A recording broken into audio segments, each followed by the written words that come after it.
Je pense qu'on pouvait intervenir. Je prendrai des inscriptions, puis je donnerai la parole au fur et à mesure. Moi, je vais quand même citer les grandes entreprises qui vont fermer, qu'on leur a promis qu'on ferait le maximum. Tafreno à Arras, Petroplus, Franible, ArcelorMittal, TRW, deux sociétés qui vont fermer à Vonge. Vous savez qu'il y a une, il y a 21 salariés, et l'autre 31 salariés. Personne n'en parle. Il faut arrêter. Aujourd'hui, il faut savoir quand même que le PS, en 1936, il a quand même dit qu'il valait mieux Hitler que le Front Populaire. Aujourd'hui, ils font pareil, il vaut mieux le capitalisme que la classe ouvrière. Si. Aujourd'hui, je dis qu'il faut aller devant leur bureau des députés et les encercler. C'est fini maintenant aujourd'hui. On est en train de faire des grands discours. Tout compte fait, les gens sont dehors quand même. Les gens sont dehors. Ce sont dehors, les gens sont dehors. Et on a rien que pour les usines que j'ai citées, on a 2000 salariés licenciés qui vont être le mois ce mois-ci. 2000 licenciés sans compter les alentours, c'est-à-dire les transports qui font le transport, qui charrient le matériel, le transport, les restaurants, les mécaniciens, c'est tout le système qui est en train de s'abattre à l'heure actuelle. C'est pour ça que je dis les discours, ça suffit. Aujourd'hui, il y en a ras-le-bol, on n'en avance pas. Oui, Jean-Claude. Ton prénom c'est Élie. Vas-y. Alors moi je suis adhérent socialiste, je suis venu comme ça pour voir comment que ça se passait. Et je suis tout à fait d'accord avec ce que dit ce monsieur. Je pense que maintenant il n'y a plus que la solution de force, quoi. Il faut arriver à une solution de force et une solution de masse. Donc quelle est la solution de force ou la solution de masse? Est-ce que c'est à se prendre à plusieurs milliers ou millions de Français et puis dire on encercle l'Assemblée nationale, on empêche les députés d'aller bosser, on empêche les sénateurs d'aller bosser, on empêche... Mais les discours, moi je vois plus trop ce qu'on peut aboutir dans le discours. Quant au monsieur qui parlait, comment je veux dire, là de TRV, il y a des solutions. Les solutions, elles sont simples. Enfin, elles sont simples, moi je ne suis pas économiste, mais elles sont simples. Quand par exemple une entreprise s'installe sur un territoire français, et qu'on lui octroie plein d'avantages, que ce soit des avantages fiscaux, que ce soit des avantages pour les terrains, que ce soit des avantages pour les machines, que ce soit des avantages pour tout ce que vous voulez. Comment? C'est simple. On devrait leur faire signer une charte en leur disant, mais maintenant, s'ils licenciaient du monde ou s'ils délocalisaient, ils devraient rembourser ce qu'ils ont reçu ou ce qu'ils n'ont pas payé depuis X années avec les intérêts annuels en cours. Je pense que ça en calmerait déjà quelques-uns déjà. Ils réfléchiraient déjà 2 minutes, comme j'écoutais le monsieur là, qui disait que sur une valve, 6% entre la Pologne, c'est ça, et le si on leur faisait ça, je pense qu'il y aurait déjà beaucoup moins de délocalisation et de, comment je veux dire, de licenciement. Deuxième chose, alors moi je ne suis pas économiste, mais toutes les entreprises qui, je ne parle pas du chiffre d'affaires, je ne parle pas du, comment je veux dire, du chiffre d'affaires, mais toute entreprise qui après le bénéfice net, soit au-delà du zéro, ne devrait pas avoir le droit de licencier. Alors, quelles sont les solutions pour justement y arriver à ça? Moi, je ne sais pas, je ne suis pas économiste. Je ne parle même pas du chiffre d'affaires, je parle du bénéfice net. Au bénéfice net, l'entreprise, elle sort après tout ce qu'elle a fait. Les grosses multinationales, n'importe quoi, elles sont au-dessus de zéro, elles ne devraient pas avoir le droit de licencier. Point. Alors, de quelle manière, ça, j'en sais rien. Ça, je ne peux pas, je n'ai pas la solution, c'est pas mon boulot, quoi, je veux dire. Et ça serait déjà ça, déjà.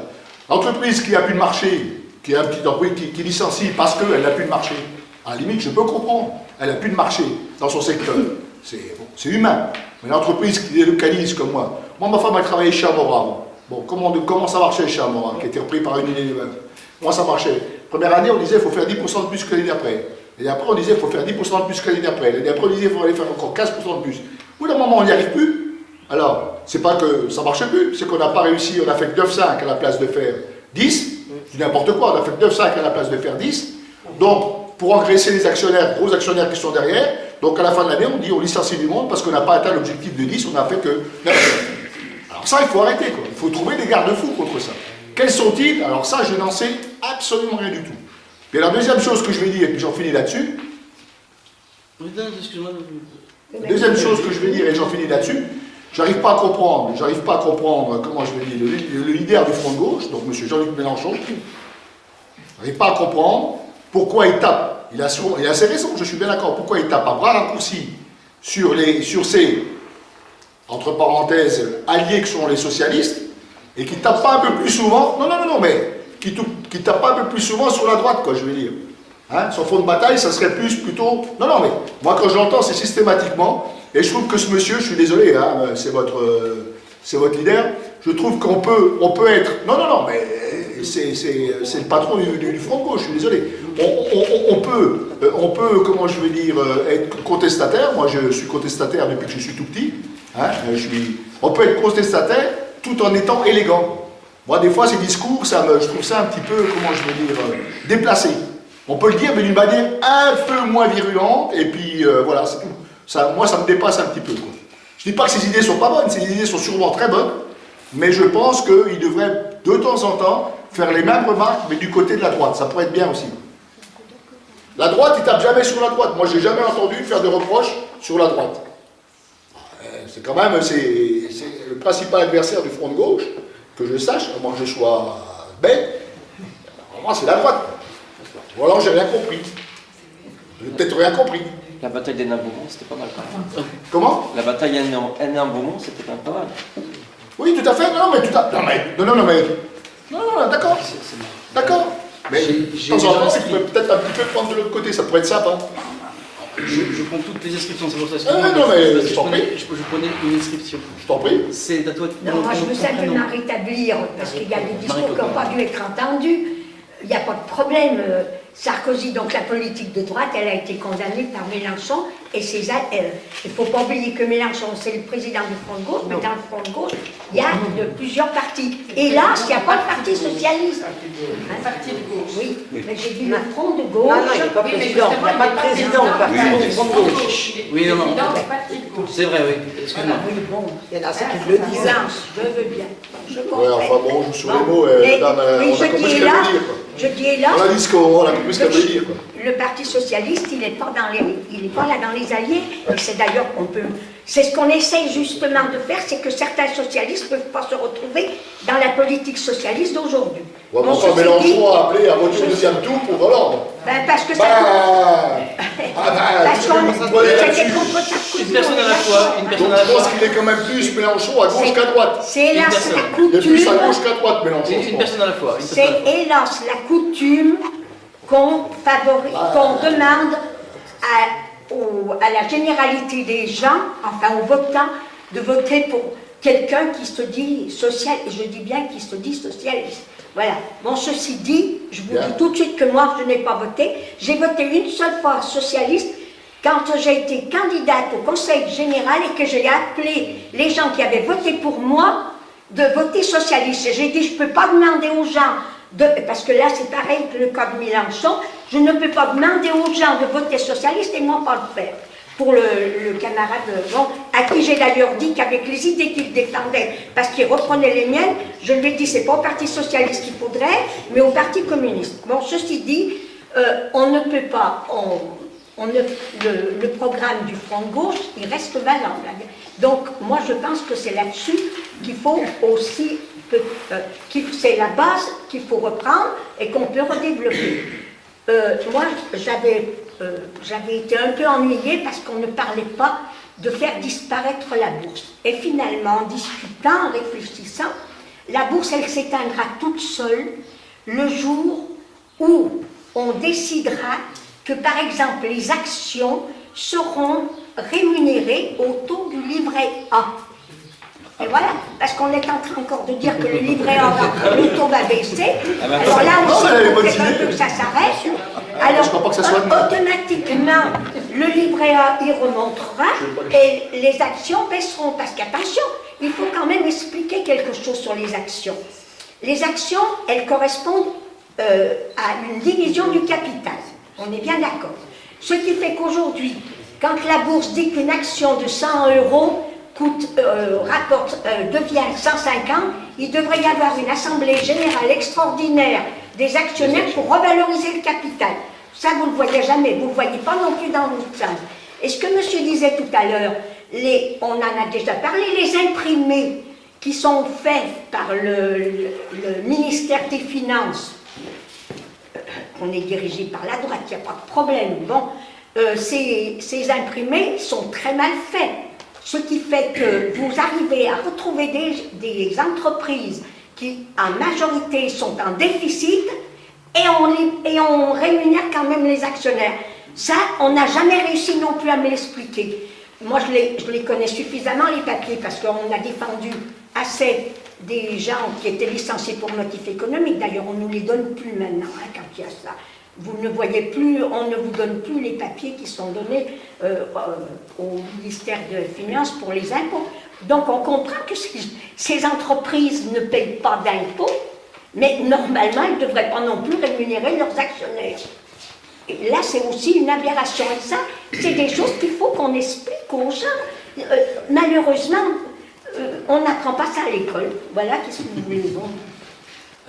Pour l'instant, j'ai une inscrite, Isabelle. Est-ce que d'autres personnes veulent? C'était juste parce que monsieur disait quelles propositions pourraient être faites par rapport au fait que les entreprises, en fin de compte, reçoivent des cadeaux, quoi, hein, entre les exonérations sociales, d'ailleurs ce qui est dans la ligne, hein, on en remet encore une couche, notamment sur le travail des jeunes, les aides publiques données par les collectivités locales. Alors, comme en région de Rouen, il y a une charte qui est faite pour éviter, pour qu'elle rembourse sur certaines aides, quoi. Mais les exonérations de cotisations sociales, si on prend par exemple des entreprises, il y a beaucoup d'entreprises qui ont des exonérations de cotisations sociales. Elles licencient, on ne leur demande pas de rembourser. Et c'est ce qu'il y a en moins dans les caisses de sécurité sociale, retraite et allocation familiale. Hein. En plus, là, Et l'autre proposition qui est faite, qui a été votée par les sénateurs socialistes avant la présidentielle de 2012, c'était une loi contre le licenciement boursier qu'avait déposé le groupe Front de Gauche au Sénat. Elle n'était pas passée parce qu'il y avait 4 sénateurs PRG qui ne l'avaient pas votée, mais les sénateurs socialistes l'avaient votée. Dès le mois de juillet, il y avait aussi d'autres propositions que le président Hollande, le candidat Hollande avait faites, et que Arnaud Montebourg soutenait par rapport à l'idée de Florange, s'il y avait un repreneur, etc. Bon. Des propositions qui allaient dans le sens justement de remettre la main sur notre industrie. On voit bien tout le débat qui est intéressant aussi de comment on maîtrise l'industrie des entreprises, et même le débat qui revient sur la question des nationalisations. Et là donc, l'interdiction du licenciement boursier aurait pu être votée dès le mois de juillet. Hein. Je ne vous dis pas comment on s'aurait évité, je ne dis pas que c'est pas ça ne fait pas tout, hein, mais ça aurait déjà évité de voir quand même des salariés sur le carreau et du savoir-faire et de l'industrie qui disparaît de notre pays. Donc, le groupe Front de Gauche député a décidé de présenter, parce que pour présenter un projet de loi, il faut à sa prochaine niche parlementaire, hein, ça s'appelle comme ça, le 16 mai. Donc le 16 mai, donc vous avez même quelques exemplaires, je crois, sur la table de cette proposition de loi qui a été retravaillée, interdiction de licenciement boursier et des suppressions abusives d'emplois. Hein, ça élargit. Donc il y a même une pétition pour la soutenir. Moi je pense qu'on peut aussi les uns et les autres, propositions, hein, quelqu'un a parlé d'aller rencontrer les députés, on peut très bien solliciter les députés, leur envoyer un courrier, solliciter pour dire, nous le 16 mai, on veut que l'amnistie sociale, parce qu'il y aura aussi l'amnistie sociale qui sera passée, que vous votiez ça. On a besoin de ça. Hein, on ne peut pas être à un moment donné aux côtés des salariés de TRW et dire c'est dégueulasse ce que fait TRW, et après pas se donner des outils parlementaires, parce que c'est la loi qui fait les choses. Mais Voilà, c'était juste pour repréciser qu'on a tous ces projets de loi, ils sont déjà là. Il suffit de les voter. Didier, c'est à toi. Moi, je suis interpellé quand même par la colère qu'on peut entendre chez les gens donc qui monte, qui est énorme, mais ça, y compris dans toute l'Europe. Et on voit quand même qu'on vient de passer des années de crise, entre la crise financière, les licenciements massifs. On voit que l'état d'esprit des gens, il a changé énormément durant ces années. La réalité économique et sociale, elle est en train d'éduquer les gens à une grande vitesse vers des idées qui sont les nôtres. Et donc la question c'est est-ce que nous on est là avec un discours qui est capable de montrer la voie et de proposer des solutions. Donc moi je trouve que sur ces histoires-là de licenciement boursier, etc., le problème c'est que les entreprises elles sont très douées pour camoufler les bénéfices, pour les transférer ailleurs, à l'étranger, etc. Donc même avec l'histoire des licenciements boursiers, on va vous dire si vous faites des bénéfices, vous n'avez pas le droit de licencier, mais l'entreprise, qu'est-ce qu'elle fait? Ils ont déjà l'habitude depuis des années de dissimuler leurs bénéfices, de les camoufler, hein, de mettre en pseudo-faillite leur filiale. Enfin bon, ils savent le faire. Donc c'est pour ça qu'il faut aller plus loin, il faut être clair, il faut aussi être clair pour que les gens ils comprennent ce qu'on veut. Et si on veut récupérer à un moment donné le pouvoir sur notre destin, sur le destin du pays, il faut aussi récupérer des outils de la maîtrise de ce destin. Et les outils, c'est l'outil économique, enfin, c'est les machines, c'est les entreprises. Donc à un moment donné, il faut poser la question de se réapproprier les moyens de production. C'est ça la question. Et donc, on n'a jamais été aussi proche d'une compréhension large dans la population de cette revendication de la renationalisation des moyens de production. Parce que les gens ils comprennent que si on ne reprend pas ces moyens de production, bah, eux en face, là, qu'est-ce qu'ils font? Mais ils sont prêts à tout bazarder alors même que ça marche, alors que c'est efficace, parce qu'ils n'en ont rien à foutre que ça soit utile aux gens. Ce qu'ils veulent, c'est 2% de plus de bénéfices, point barre. Donc, à un moment donné, il faut qu'on se réapproprie nos outils. On a investi, les gens ils ont passé leur vie à construire un réseau électrique en France, on l'a payé, maintenant on va le payer 2 fois. On a passé des générations à financer un système éducatif, les hôpitaux, etc. Bon, et tout ça, ils veulent le prendre maintenant pour en faire un truc juteux pour le privé, non. Donc il faut récupérer un moyen vraiment de contrôle sur notre destin, et ça, c'est se dire, on renationalise tout, et puis bon, voilà quoi, c'est une question de rapport de force, c'est vraiment une question de rapport de force, mais il faut aussi je crois qu'il faut qu'on ait des revendications claires, nettes, précises, pour que les gens nous suivent. Parce qu'ils sont en colère, mais en face, ils sont en train aussi de remonter la tête, et attention à l'extrême droite. Et effectivement, on est dans une situation qui nous rappelle tellement les années 30, entre les scandales économiques, financiers, la corruption, etc. Et puis l'extrême droite qui relève la tête. Mais oui, mais ça nous rappelle vraiment du déjà vu, quoi. Et si on n'est pas suffisamment fort pour dire, nous on est là, on a une solution en face et on est prêt à... Voilà, mais il faut se battre, mais dans le bon sens, qui sont les vrais ennemis, la colère des gens, elle va aller vers l'extrême droite. Ça tombe bien que je passe après toi. Nous, on réclame dans les entreprises plus de pouvoir pour les IRP, les instances représentatives du personnel. Bon, c'est l'alcool.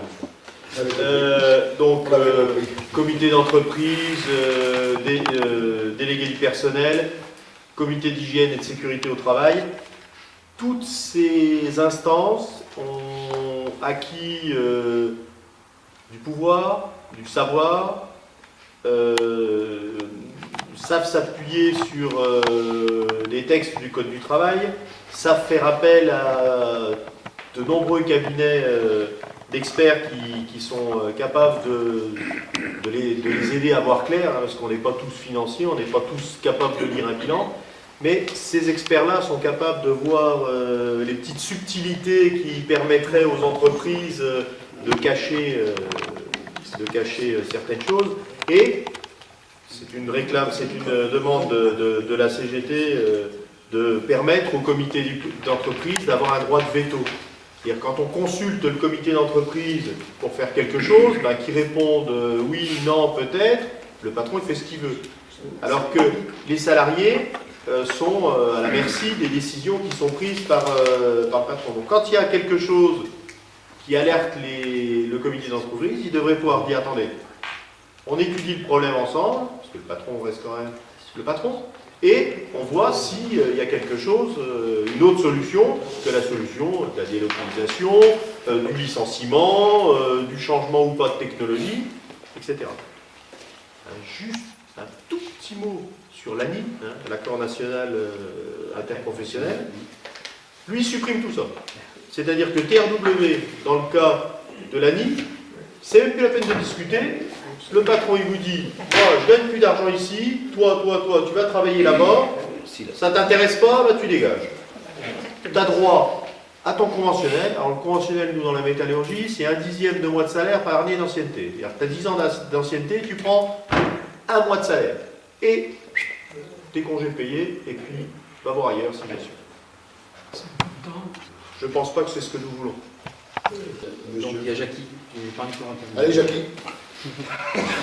Je voudrais revenir sur ce que disait le camarade concernant Jean-Luc Mélenchon, qui est le leader du Front de gauche. Si aujourd'hui il tape avec sa faconde à lui, bon, il est un peu, c'est un monsieur qui a du répondant, mais si aujourd'hui il tape pas sur la droite, il a plus à taper sur la droite. La droite, ils sont plus au pouvoir. Bon, après, on sait ce qu'ils font, on sait ce qu'ils manœuvrent derrière. Ils font des rassemblements avec l'extrême droite. Mais aujourd'hui, s'ils tapent sur le gouvernement, c'est parce que c'est eux qui sont aux manettes, et puis qu'ils n'apportent pas les solutions que les Français attendaient, ceux qui ont voté pour eux. On avait des espérances, je pense, enfin moi j'en ai pas trop, j'y croyais pas trop, mais bon, on va quand même pas... je voulais pas continuer avec Sarkozy, moi c'était plus possible, il nous a déjà foutu dans la merde. Et Chirac avant lui, il faut pas l'oublier, ça fait plus de 10 ans que ça dure, ils nous ont enfoncé la tête sous l'eau de plus en plus, maintenant on est là, on boit la tasse, et puis aujourd'hui, bon, il est un peu virulent, il me rappelle quelqu'un qu'on aimait bien, mais en attendant, son discours, il veut pas dire on va attendre que vous fassiez mieux l'année prochaine. C'est aujourd'hui qu'il faut donner les Français attendent des solutions à leurs problèmes. Le problème de TRW, bon, on a vu ce que ça donnait. Il a fait comme Sarkozy à Florange. Si j'inverse, l'autre c'est Gandrange. C'était Gandrange, Sarkozy. Voilà, Gandrange et là c'est Florange. Il y a eu un cinéma autour de Florange. J'ai dit j'ai rien contre la personne qui représentait ce syndicat majoritaire là-bas, mais en attendant, il se lance en politique. Comme ça, je vous dis, mais bon, il s'est bien battu, le gaillard. Mais c'était encore un coup d'épée dans l'eau, ce qu'ils ont fait là. De toute façon, on n'a plus affaire à une gauche. Si un jour les socialistes ont été de gauche, j'en sais rien. Par contre, je t'ai trompé, Jean-Claude, tout à l'heure. C'est pas eux qu'on dit pour Hitler. Hein. C'est pas eux. Non, c'est pas eux. C'était les patrons. C'était la droite. En vrai, c'est pas grave. C'est pas grave. Mais aujourd'hui... Le PS n'existait pas. Le PS n'existait pas, c'était ses filles. Mélenchon, il tape sur ce qu'il doit taper, il voit bien. Il a dit on va voter Sarkozy parce que, bon, lui, il n'était pas au deuxième tour, malheureusement. Sinon, je pense que ça aurait été mieux.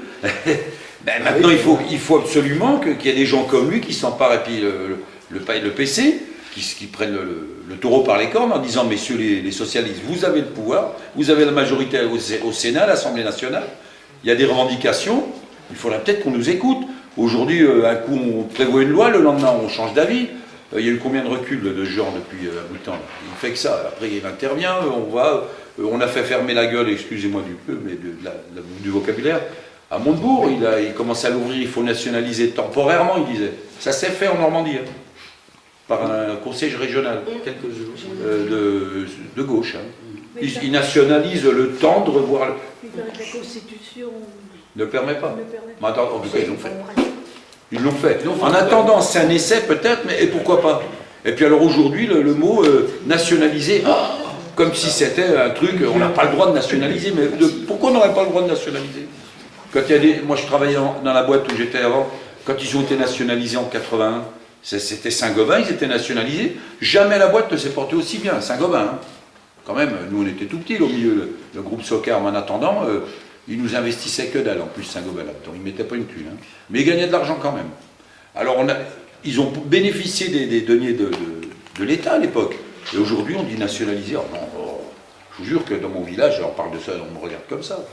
Et dimanche sur le marché, hein Joseph, j'ai des copains de longue vie, je les connais, ils ne sont pas de gauche, mais bon, mais qu'est-ce qu'il faut faire, la femme du copain? Ben, je lui viens, je dis, je sais pas, ça va peut-être... Oh, ça servira à quoi? Ben, je dis, si vous voulez pas bouger, mais je sais, elle, sa solution, c'est l'extrême droite. C'est tout, hein. Et le danger viendra de là, parce qu'on se retrouve dans la même position qu'en 1929. En Allemagne, bon, il y avait le crash boursier aux États-Unis, mais après, il y a eu l'Allemagne qui était dans une merde pas possible. Hitler, il prenait tous pour un clown.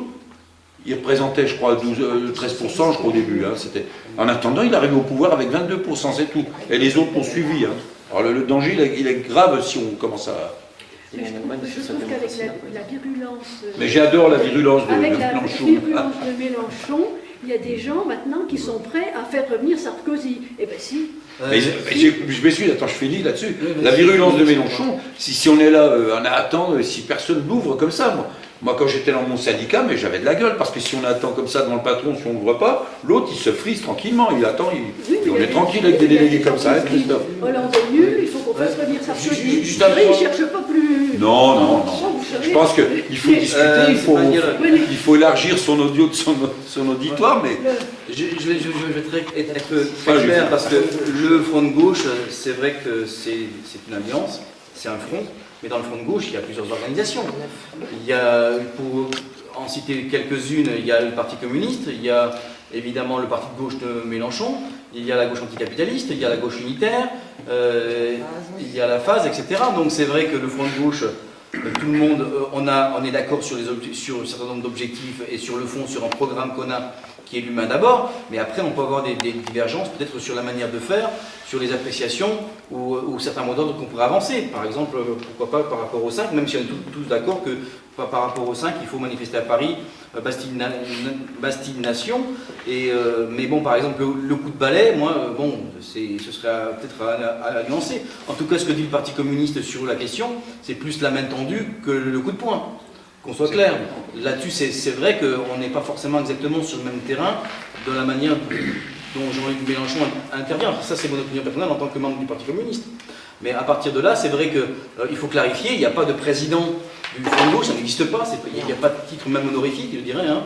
Donc il y a eu un candidat officiel pour le Front de gauche à la présidentielle, ça c'est un fait, c'était Jean-Luc Mélenchon. Maintenant c'est vrai qu'il y a des coordinations, il y a un conseil national du Front de gauche où il y a plusieurs participants, dont par exemple Pierre Laurent, secrétaire national du Parti communiste. C'est vrai que Mélenchon est très médiatisé, bon pour des tas de raisons, mais c'est vrai qu'il ne faut pas oublier que derrière Mélenchon, entre guillemets, surtout derrière le Front de gauche, il y a des milliers de militants, et c'est eux qui font marcher de la boutique. C'est-à-dire que, et c'est vrai que certains peuvent avoir des appréciations un petit peu différentes sur la manière dont on voudrait faire croire que le Front de gauche serait effectivement une organisation en part entière, ce qui n'est pas le cas. C'était juste pour préciser. Le deuxième point, c'est vrai que moi je trouve très intéressant ce que tu as dit par rapport aux nationalisations. C'est vrai qu'effectivement, c'est pas pour rien que ça vient même des ouvriers eux-mêmes des boîtes qui disent nous on veut nationaliser. À un certain moment, c'est vrai que la question elle est posée maintenant à échelle large. Et c'est pas pour rien. C'est que quand il y a dans une boîte une lutte, un rapport de force, et qu'on se dit ben maintenant qu'est-ce qu'il faut faire? Qu'est-ce qu'on fait? Parce que notre seule richesse c'est notre salaire. Eh bien on prend les choses en main, on demande à ce que le pouvoir politique, l'État, prenne ses responsabilités. Et c'est vrai qu'aujourd'hui, poser la question de nationaliser certains secteurs, des banques, etc., c'est vrai que c'est une réelle pertinence. Aujourd'hui, et ça je crois que les gens vont se poser, les salariés, les jeunes vont se poser de plus en plus cette question, et elle devient une question très importante.